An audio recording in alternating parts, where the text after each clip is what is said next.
The night sky in Tehran was just torn apart by the screech of U.S. and Israeli warplanes. Smoke continued to billow from the ruins of the Supreme Leader's residence.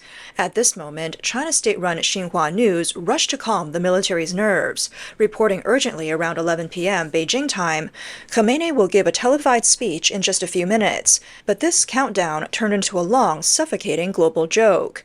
From the wreckage site ahead, the coldest and most definitive confirmation came. Iran's supreme leader, Ayatollah Khamenei, who ruled the Middle East for nearly 40 years, along with his son and their family, were all wiped out in the first wave of U.S. and Israeli airstrikes. They were pulled directly from the rubble beneath his official residence. In the U.S. White House, U.S. President Trump publicly confirmed with intelligence that Khamenei had been killed. Israeli Prime Minister Benjamin Netanyahu also chimed in, coldly stating that there are many signs he is dead. Major international media outlets like CNN and Reuters followed suit and declared the news confirmed. The visual shock and geopolitical impact of this moment far surpassed the event in South America a month ago. In January, when the Venezuelan dictator Nicolas Maduro was captured, China strategists in Beijing were still reeling from the loss of 800,000 barrels of cheap oil per day, but at least Maduro was taken alive. This time, however, Trump, with the support of supercomputers, made no negotiations, no capture, no leaving any chance for survival.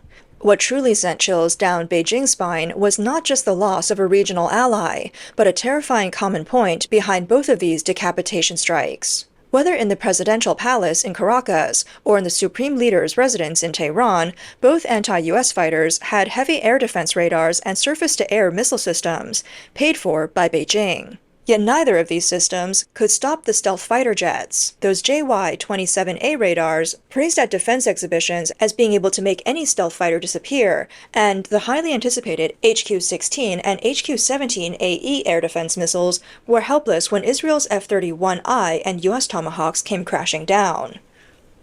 Trump didn't fire a single shot to threaten Beijing, but with Khamenei's body under the ruins, he sent the coldest death notice to that red wall. 7 hours before the war started, Tehran's mouthpieces on X were still bragging about the luxury package from Beijing.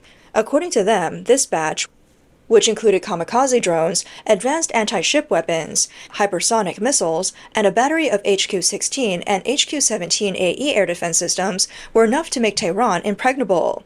The online army even confidently claimed, with these mysterious weapons that can supposedly take down the U.S. military in seconds, no one will enter Iranian airspace. Not to mention, China had even vaguely informed Arab countries about these arms sales, trying to intimidate Washington into not making any rash moves. But what happened in what could be called the most stunning airstrike precision strike lesson since the 1991 Gulf War? Beijing's paper data was stripped bare. U.S. military aircraft didn't step foot across the border. The Growler, the EA-18G electronic warfare aircraft, lined up along the southern border, instantly starting full-spectrum electronic suppression. In that moment, Beijing's proud ground communications and satellite navigation turned into old television screens full of static. Then, the JY-27A and JYL-1 long-range early warning radars and the JY-10, JY-14 Air Defense Command radars, which had once shown at defense exhibitions, were each targeted by anti-radiation missile led by the F-22 Raptors along the western border. These so-called eyes didn't even pop up an error message. Even the Shenong Shield, or Silent Hunter, low-altitude anti-drone system, was nowhere to be found. After the first line of defense was shredded, the Israeli Air Force took the most critical final step. They had specially modified the F-31I for this strike, adding self-developed stealth fuel tanks that expanded its combat radius from 1,200 kilometers to 2,200 kilometers. The fleet took off from their homeland at about 1,500 kilometers per hour, without needing to refuel. The F-31I entered Tehran like it was a no-man's land, treating the complete three-layer air defense network as if it were nothing. It was even more humiliating than when the F-16 destroyed Russia's S-400 on the Ukrainian battlefield. Beijing's system didn't just fail to detect the F-35's arrival, it practically welcomed it with open arms. Tehran's core Revolutionary Guard headquarters and missile launch positions were precisely wiped out. Some Tehran residents even looked up and saw Israel's aerial refueling planes leisurely flying over Iranian territory. When Khamenei was crushed under millions of tons of steel and concrete in his underground residence, he probably couldn't understand. Why didn't the Chinese air defense network he spent billions on even give him a final warning? This went beyond weapon performance. It was a global live-streamed public execution of Beijing's military technology. The air defense network was pierced like a sieve, and the saturation attack that had been bragged about for decades became a joke. In an attempt to save face, the regime hastily launched 200 missiles. However, due to a lack of reconnaissance and guidance, only 35 managed to waver into Israeli airspace. Where did the remaining 100 or so go? They relied on astounding fate-guided targeting, perfectly avoiding U.S. high-value targets, and instead they slammed into civilian facilities in neighboring Arab countries. Iran managed to affect 8 countries, including the UAE, Saudi Arabia, and Jordan. Even Dubai's Palm Island was set on fire by a drone, and a civilian was killed in the process. Originally, the U.S. military had large bases scattered around Qatar, Bahrain, and Kuwait, with countless Patriot missiles trained on Iran.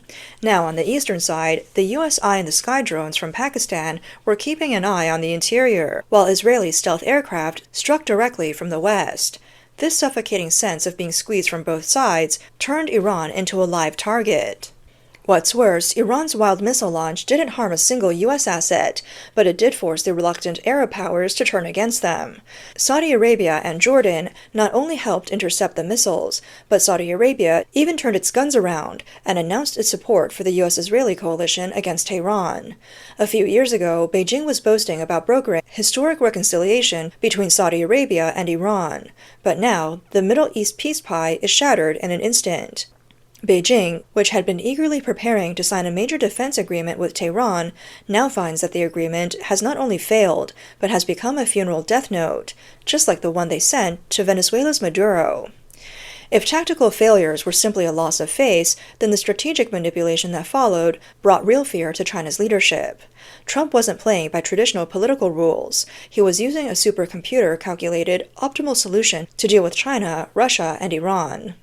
For months, he had appeared hesitant on the Ukrainian issue, making harsh statements about Iran but holding off on taking action. This dithering made China and the Kremlin fall into a deep path dependency, building various models and concluding that Trump wouldn't act. But just when China, Russia, and Iran had completely let their guard down and even started mocking him, Trump launched the Z Plan, the most unlikely scenario predicted by his opponents. One of the most powerful U.S. warships, the nuclear-powered supercarrier Ford, even disappeared from open-source tracking systems and entered radio silence combat mode. This silent deterrent was far more intimidating than any slogan. With the frontline defense line completely collapsing, something surreal was unfolding in the public opinion sphere in China. In 2025, a well-known defense university strategist, Professor Li, appeared on television spitting out radical opinions. One of her classic lines was, "If the U.S. dares to strike Iran, Iran will erase Israel from the map within half an hour. The day the U.S. strikes Iran will be the day we recover Taiwan." Now, the U.S. didn't just strike, they struck from above. The Iran that Li spoke of, which was supposed to erase its enemies in half an hour, couldn't even protect its own airspace. What's China's response to all this? On a Chinese booking website, a one-way ticket from Damascus, Syria to Beijing, China was outrageously priced at 3.4 million RMB, about 470,000 US dollars. This is China's rock-solid friendship. Usually, they try to smuggle components and provide radar networks before the war. But now they're trying to make a fortune off the crisis. Hong Kong's financial speculators are also preparing to make a profit off of the Middle East conflict. But it was what followed that truly shook Beijing. Trump skipped all diplomatic formalities and directly issued an ultimatum and a call for liberation to the ordinary people of Iran. When we are finished, take over your government. It will be yours to take. This will be probably your only chance for generations.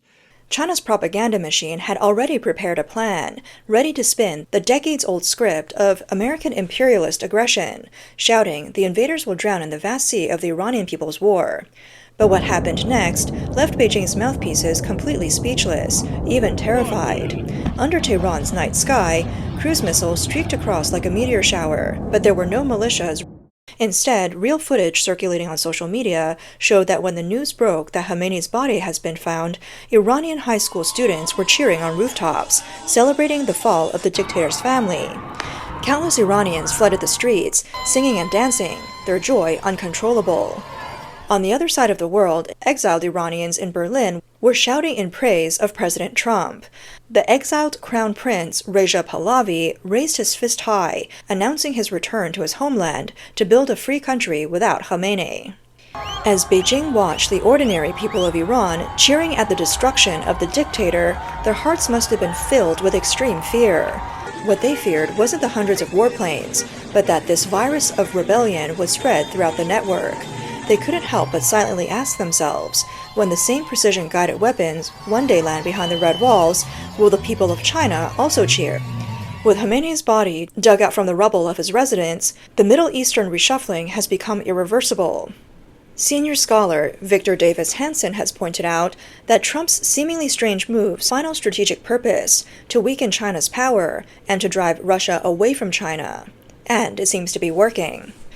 For China, it's not just about losing a small ally. In January, they lost Maduro, and the cheap oil they relied on is gone. Now the lifeline provided by Iran is facing total severance. If the turmoil in the Strait of Hormuz cuts off the last oil lifeline, the energy shock will deal an immeasurable blow to Beijing. As China's lifelines are cut and cover-ups exposed, the 12-hour airstrike sent a stark message to China. Its air defense systems are useless in combat, its strategies are ineffective against advanced technology, and its diplomatic alliances crumble when faced with the truth. As Trump cleared out the pawns in the Middle East and Eastern Europe, his focus shifted to China. Those who once boasted of quick victories now face nothing but fear.